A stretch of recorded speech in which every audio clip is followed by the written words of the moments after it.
미국발 관세 전쟁의 여파로 어제 코스피가 급락하는 등 우리 금융시장이 크게 휘청거렸습니다. 정부는 최상목 대통령 권한대행을 중심으로 금융시장의 불안을 해소하고 우리 수출기업들의 피해를 최소화할 통상대책을 마련해 줄 것을 당부합니다. 경제외교라인뿐만 아니라 전 부처가 가용자원을 총동원하여 관세전쟁 시대에 비상대응해 나갈 것을 당부드립니다. 작금의 비상경제 상황에 대통령과 국무총리가 탄핵으로 직무정지 상태에 놓인 것은 국가적으로 불행한 일입니다. 특히 전직 경제부총리, 전직 주미대사로서 풍부한 대미 경제외교 네트워크를 가진 한덕수 총리가 탄핵으로 직무정지된 것은 거대 야당 이재명 세력이 정부의 외교 역량을 훼손한 심각한 국익자해였습니다.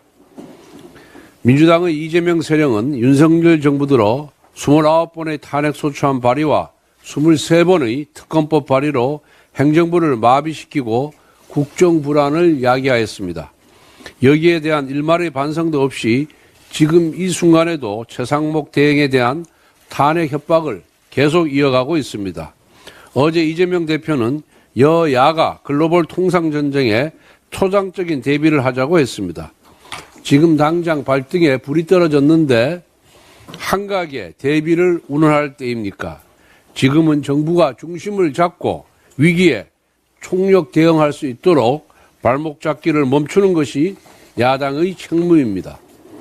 초당적 대응의 출발점은 민주당의 경제 컨트롤 타워 탄핵 협박 중단입니다.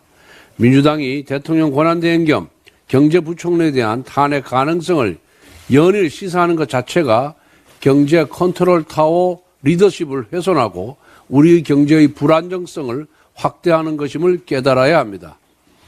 오늘 오후 당정은 경제 분야 민생대책 점검 당정협의회를 열고 우리 경제 상황을 꼼꼼히 점검할 예정입니다. 이재명 세력은 이제 탄핵 협박을 중단하고 정부가 민생을 위해 일할 수 있도록 힘을 실어주길 바랍니다. 최근 민주당이 연금개혁 논의를 띄우고 있습니다. 민주당은 복지 차원에서 속도를 내면 2월 안에 연금개혁이 가능하다고 주장합니다. 이재명 대표는 2월 안에 모수개혁을 매듭짓자고도 했습니다.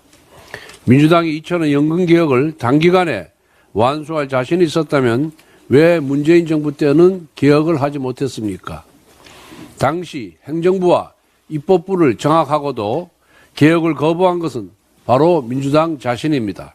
당시 문재인 대통령은 국민 눈높이를 운운하면서 연금개혁을 흐지부지 넘어갔습니다. 연금개혁이 인기가 없기 때문에 손도 대지 않은 것입니다. 지극히 정치공학적인 판단이었습니다. 최근 이재명 대표가 연금개혁을 띄우는 이유도 정치공학입니다. 조기 대선을 염두에 두고 마치 연금개혁을 결단하는 모양새를 연출하여 정치적 이미지에 분칠하려는 것입니다. 즉 문재인 대통령이 연금개혁을 안 한 것도 이재명 대표가 연금개혁을 하자는 것도 모두 정치공학적 계산의 산물인 것입니다. 연금개혁은 국가의 백년대계입니다.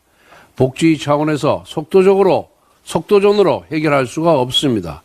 반면 국민의힘은 연금특위 구성을 지속적으로 주장해왔습니다. 연금특위에서 사회적 공감대를 모을수록 개혁의 동력이 붙기 때문입니다. 그러므로 민주당은 연금개혁 언론 프레임을 하지 말고 진짜 개혁을 위한 테이블에 앉아야 합니다. 또한 이재명 대표가 말하는 모수개혁 역시 구조개혁과 병행하지 않으면 연금 고갈 시점을 고작 몇 년 늦추는 땜질 처방에서 끝납니다. 모수개혁은 반드시 구조개혁을 수반해야 합니다. 이 역시 연금특위에서 논의해야 할 주제입니다. 연금개혁은 국민의 삶을 결정하는 시대적 과제입니다.